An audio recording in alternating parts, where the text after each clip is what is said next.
ابھی پتہ چل جاتا ہے وہ یہ کہتے ہوئے واپس ہو لیا اور اسٹریٹ لیمپ سے ٹک کر وقت گزاری کے لیے سگریٹ سلگا لیا، مگر میری نگاہیں بدستور سلطان شاہ کا تعاقب کرتی رہیں۔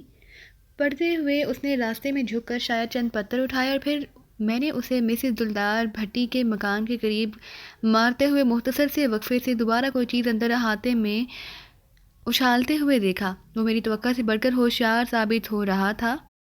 میں نے اسے محض قابل اعتماد سمجھ کر اپنے ساتھی کے انتخاب پر منتخب کیا تھا، لیکن وہ ہر مرحلے پر یہ ثابت کر رہا تھا کہ وہ بے انتہا ذہانت اور بروقت فیصلے کی بھرپور صلاحیت رکھتا ہے۔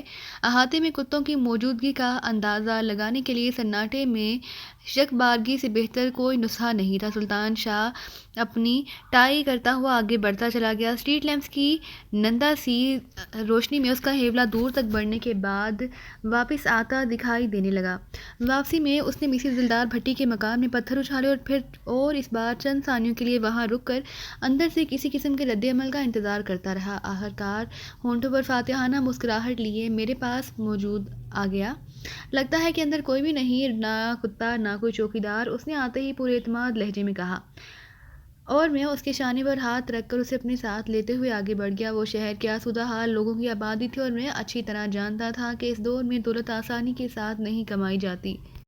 اول تو دولت کی دیوی دور دور سے درشن کراتی رہتی ہے، پھر جب آتی ہے تو انسان کو احساس ہوتا ہے کہ پیسے کے ساتھ اس نے کچھ روگ بھی کما لیے ہیں۔ ان میں سب سے بڑا روگ بے حوابی کا ہوتا ہے۔ بڑی آمدنی کی بڑی فکریں سب سے پہلے راتوں کے سکون پر شبح خون مارتی ہیں۔ انسان خوابگاہ کے اندھیرے میں نرم بستر کی آغوش چھوڑ کر کھلے ہوئے دریچے میں یوں آ کھڑا ہوتا ہے جیسے اسے کسی کا انتظار ہو۔ میں نہیں چاہتا تھا کہ کسی کھڑکی سے اندھیرے میں بٹکتی ہوئی نگاہیں مجھے اور سلطان کو وہاں مشتبہ انداز میں کھڑا ہوا دیکھیں، لہذا میں نے چلتے چلتے اپنی بات جاری رکھی۔ میدان صاف ہے تو پھر ہمیں اسی وقت کام دکھانا ہوگا، میں نے دبے دبے ہیجان آمیز لہجے میں کہا۔ اندر کودو گے؟ میں نے آہستگی سے سوال کیا۔ ہاں، میں نے قدرے تحیر کے ساتھ کہا، کیونکہ اس کا سوال کرنے کا انداز عجیب سا تھا۔ ویسے وہ بھی عموماً حکم کی تعمیل سے غرض رکھتا تھا، سوالات کم ہی کرتا تھا۔ اب تک تم کچھ بتاتے رہے، اس پر میں آنکھیں بند کر کے عمل کرتا رہا، اس نے ٹھہرے ہوئے سنجیدہ لہجے میں کہا، لیکن ضرورت سے زیادہ بے خبری کسی وقت بھاری نقصان کا سبب بھی بن سکتی ہے۔ میں نے ہوٹل کے کمرے میں تمہاری اور بھابھی کی جو گفتگو سنی تھی، اس سے میں نے نتیجہ اخذ کیا تھا کہ تمہیں اپنے کسی نامعلوم دشمن کی تلاش ہے۔ اگر تمہیں شبہ ہے کہ تمہارا دشمن اسی مکان کو کمینگاہ کے طور پر استعمال کر رہا ہے تو تمہیں نہتا اندر نہیں گھسنا چاہیے۔ ہو سکتا ہے کہ ان کے اندر کے انتظامات اتنے مضبوط ہوں کہ انہوں نے احاطے کی حفاظتی پہلوؤں کی اہمیت دینے کی ضرورت ہی نہ محسوس کی ہو۔ میں تصادم کے ارادے سے نہیں آیا، میں نے قدرے توقف کے بعد کہا۔ آج تو حالات کا اندازہ لگانا ہے، جہاں بھی ٹکراؤ کا خطرہ محسوس ہوا الٹے قدموں لوٹ آؤں گا۔ وہ سر ہلا کر رہ گیا۔ عمارت احاطے کے تقریباً وسط میں بنی ہوئی ہے، پچھلی گلی بالکل تاریک اور ویران ہوگی۔ میں اسی سمت سے اندر گھسنے کی کوشش کروں گا۔ اور میں کیا کروں گا؟ میری بات پوری ہونے سے قبل وہ تجسس آمیز لہجے میں بولا، تم باہر رہ کر نگرانی کرو گے، بیرونی مداخلت کا خطرہ محسوس کرتے ہی ایک طویل سیٹی بجا دینا تاکہ میں نکلنے کی فکر کر سکوں۔ بس یہ بات ذہن میں رکھنا کہ اس مرحلے پر میں تصادم سے بچنا چاہ رہا ہوں، ورنہ دشمن ہوشیار ہو جائے گا اور ہم ایک بار پھر اندھیرے میں بھٹکتے رہ جائیں گے۔ اپنے پروگرام پر گفتگو کرتے ہوئے دونوں کافی دور نکل گئے، لیکن جب ہم 10 منٹ بعد مذکورہ مکان پر اپنی طے شدہ ذمہ داریاں سنبھالنے کے لیے ایک دوسرے سے الگ ہوئے تو ہمارے ذہنوں پر صورتحال کی سنگینی کا احساس کسی حد تک طاری ہو چلا تھا۔ اس وقت میری رسٹ واچ 11:15 بجا رہی تھی۔ کراچی کی جاگتی راتوں کے لحاظ سے زیادہ دیر نہیں ہوئی تھی، لیکن اس علاقے میں لاہور والوں کا اجتماعی انداز حاوی تھا۔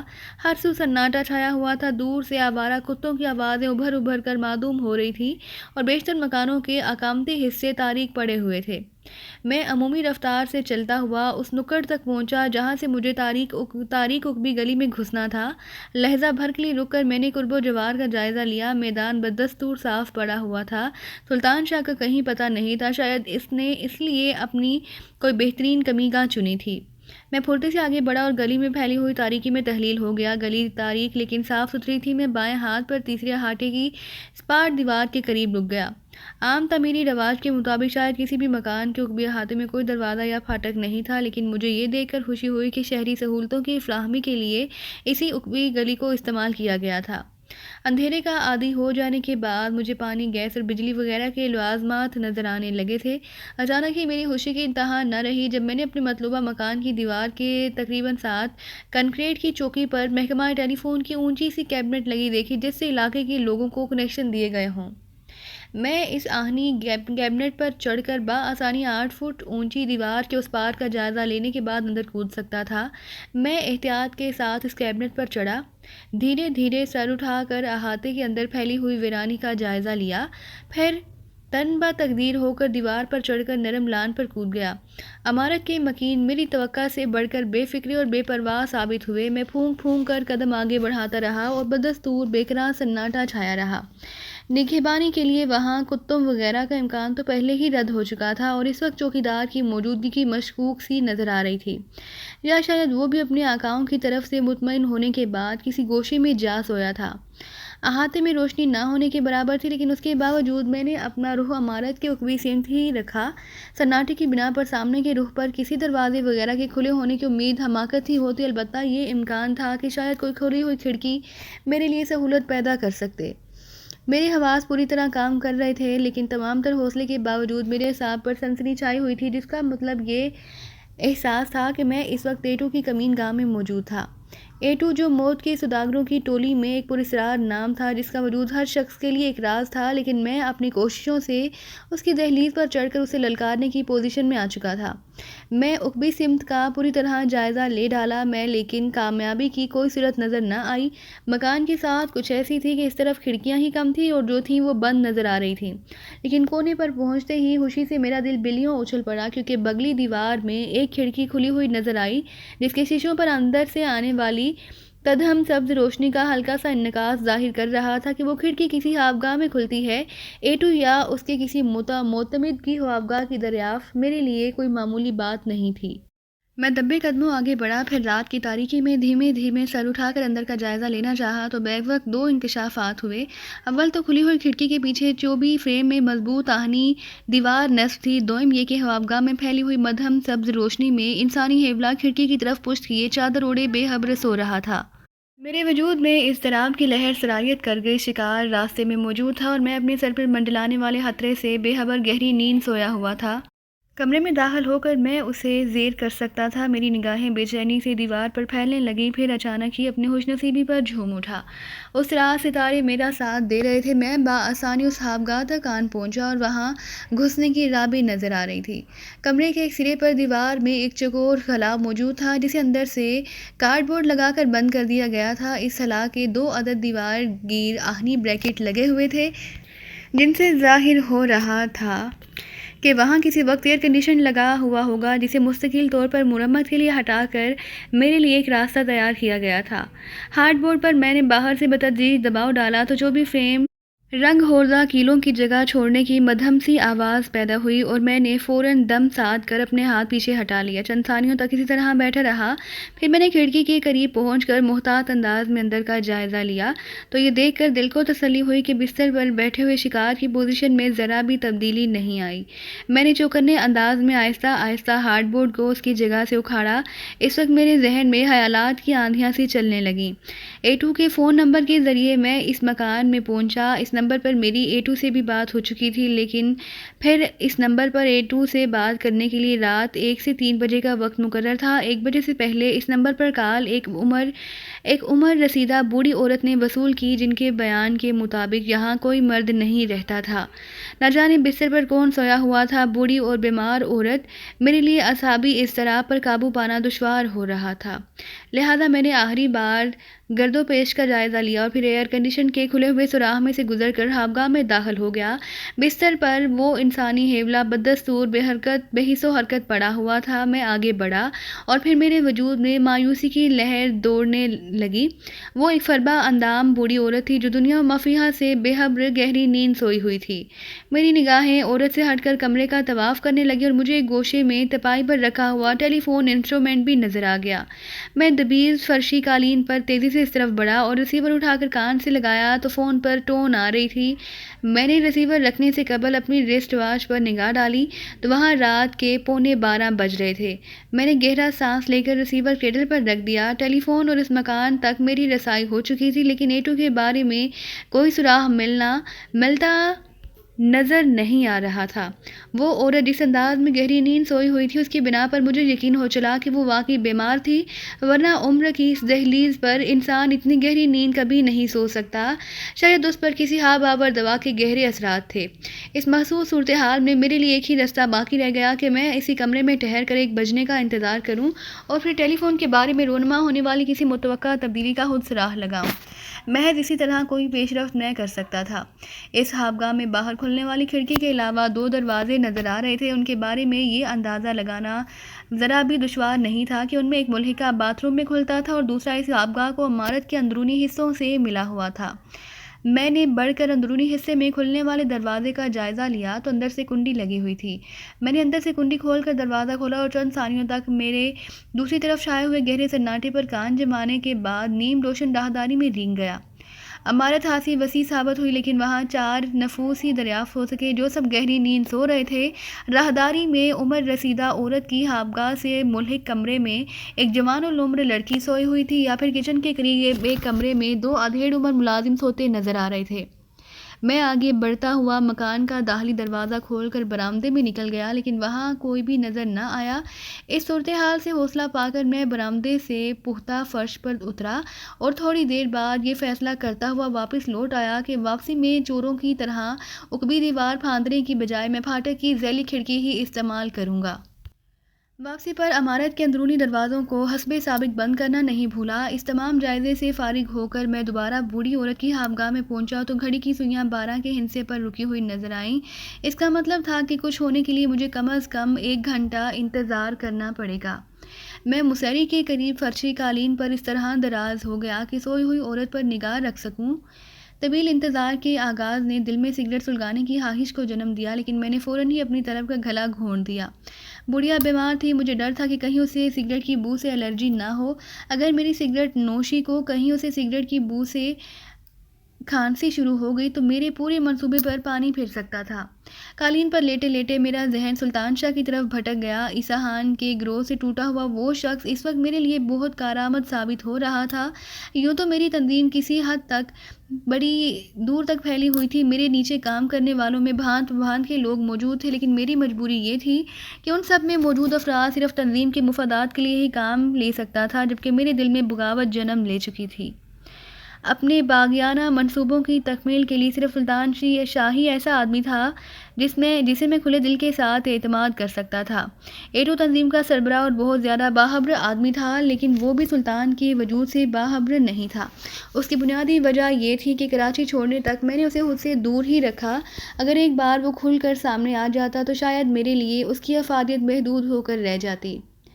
گھر سے ایئرپورٹ روانہ ہونے کے لیے میں نے سلطان شاہ کو ٹیکسی سے علیحدہ بھیجنے کا ارادہ کیا، لیکن بعد میں مصلحت کی بنا پر اسے ساتھ ہی لے کر روانہ ہوا، اور راستے میں میرے اندیشے کی تصدیق بھی ہو گئی کہ قاسم نے میری ہدایت سے انحراف کرتے ہوئے اپنے کسی گرگے کو میری نگرانی پر مامور کیا ہوا تھا۔ لیکن نگرانی کرنے والا اس قدر احمق تھا کہ خود کو میری نگاہوں سے پوشیدہ نہ رکھ سکا، اور پھر میری ہدایت پر تاریخ روڈ پر سلطان شاہ نے اس کی یادگار طریقے پر مرمت کر ڈالی تھی۔ مجھے پورا یقین تھا کہ اپنے آدمی کے حشر کا علم ہونے کے بعد قاسم تلملاتا رہ جائے گا اور واقعات کی کڑیاں ملانے کے بعد اسے دوسرے آدمی کی تلاش میں مصروف ہو جائے گا جسے اس کے گرگے نے مکان سے نکلتے ہوئے میرے ساتھ دیکھا تھا۔ مٹا خان کی موت کے بعد حالات نے اچانک ڈرامائی موڑ لیا اور عارضی طور پر ایٹو نے ہنگامی حالات کا اعلان کر کے باہمی روابط کو سختی سے محدود کر دیا تھا۔ ان حالات میں مجھے کراچی ہی میں رکنا تھا، لیکن میں اس افراتفری سے فائدہ اٹھا کر لاہور آن پہنچا۔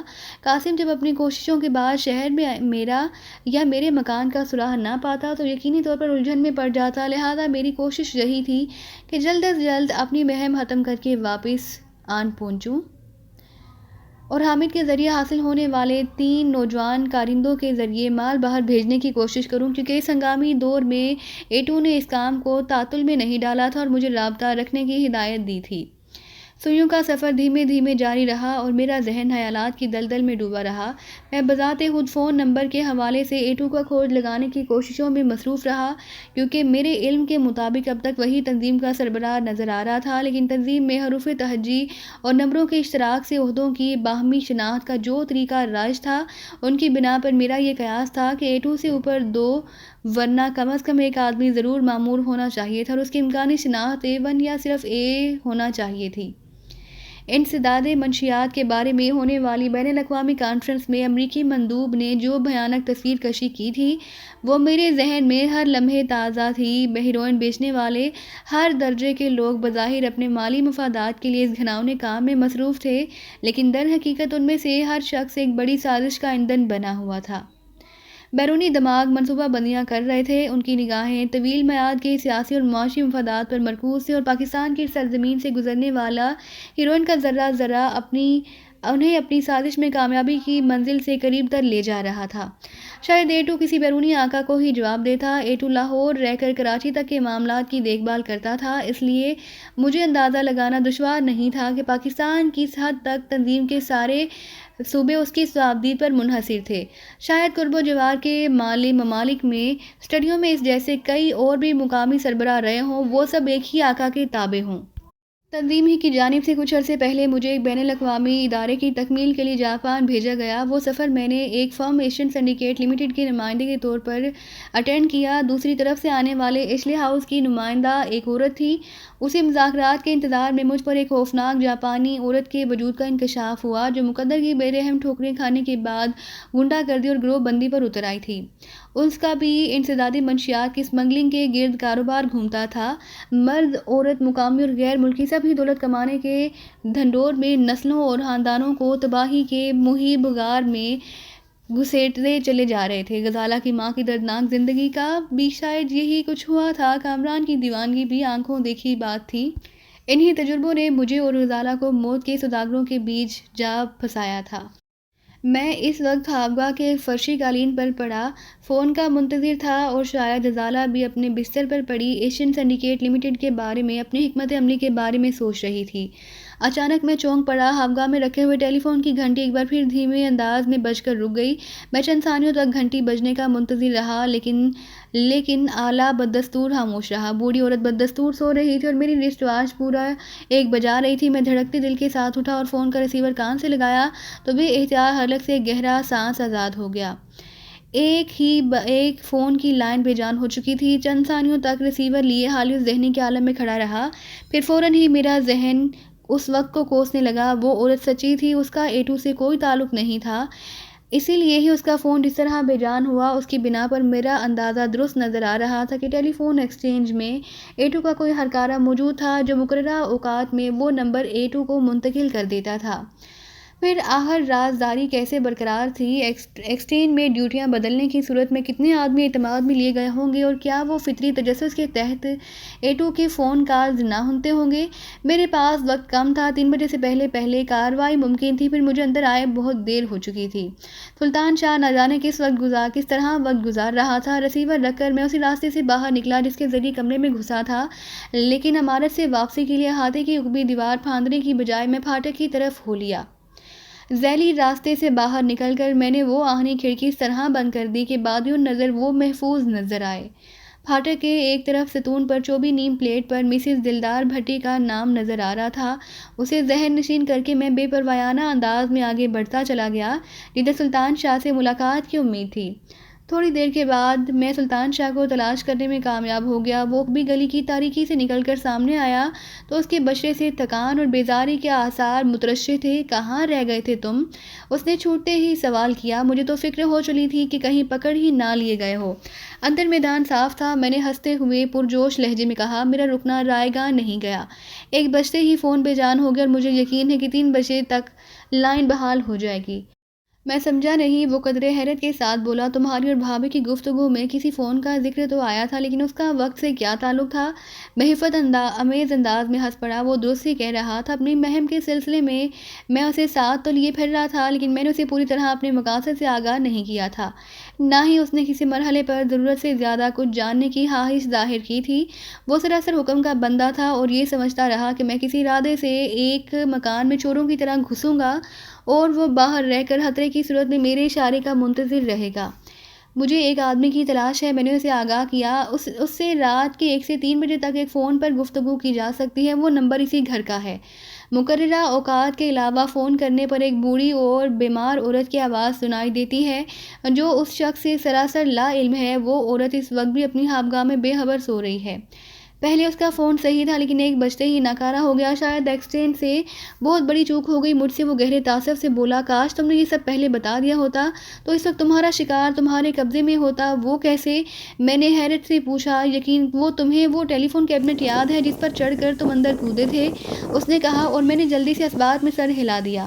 1 بجنے سے چند منٹ پہلے ایک دبلا پتلا پستہ قامت آدمی میری آنکھوں سے سامنے گندی گلی میں گھسا، اس نے اپنی بات جاری رکھتے ہوئے کہا۔ اس نے اسی کیبنٹ کے پاس رک کر کچھ گڑبڑ کی۔ میں نے اس کی ٹارچ کی روشنی میں کیبنٹ کا دروازہ کھلا دیکھا تھا۔ بمشکل چند منٹ وہ کیبنٹ کا دروازہ بند کر کے دوسری طرف سے نکلا چلا گیا۔ میں سمجھا کہ محکمے کا کوئی فرض شناس ملازم ہوگا جو اتنی رات گئے کسی کی شکایت پر کام کرنے آیا ہے۔ مجھے معلوم ہوتا تو میں اس مردود کو وہیں ڈنگے ہاتھوں چھاپ لیتا۔